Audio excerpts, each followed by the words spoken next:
has the dignified manner of a man of 60, was her verdict. His little study in the small, old-fashioned house where his bachelor predecessor had lived so many years looked very pleasant and cosy one October evening, about a month after his arrival. The chintz curtains were close drawn, there were a bright fire, a pair of slippers warming on the rug, and a large armchair drawn up close to the fender, in which lay a half-smoked pipe. The doctor was taking books out of a large packing case and putting them onto the shelves which lined the room. When the last volume was in its place, he pushed the box aside and, sinking luxuriously into the big chair, took off his boots and thrust his feet into the warmed slippers.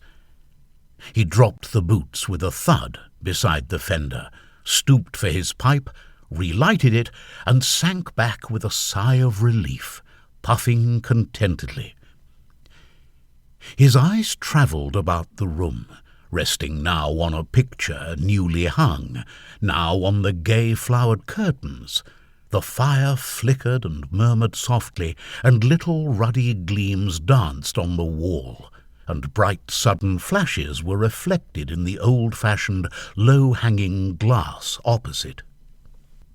Strong was pleasantly tired by the long day's round, and the little room seemed to him the embodiment of warmth and comfort. Lounging in the big chair, his head thrown back, his slippered feet thrust out towards the blaze, and his hands in his pockets, he gazed dreamily at the blue smoke wreaths from his pipe, and allowed his thoughts to stray over the past few years. He was young.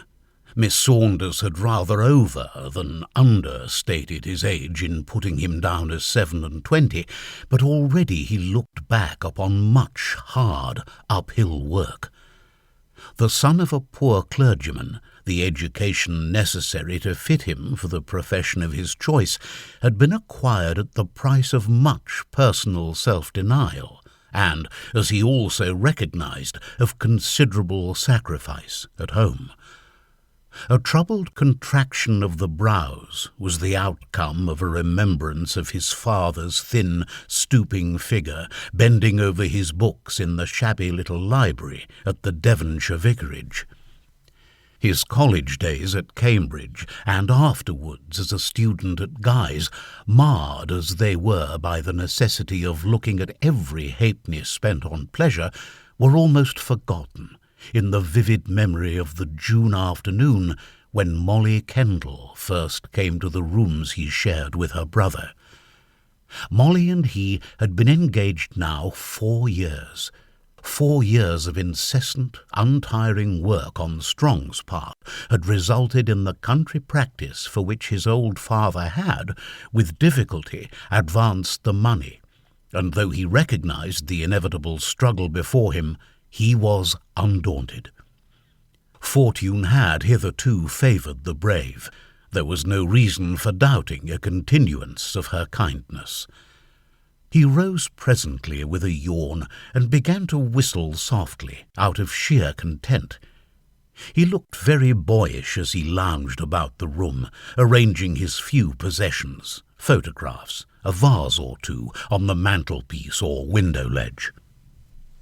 The study was not yet completely furnished, and this evening arrangement of books and pictures was a never-ending satisfaction to him.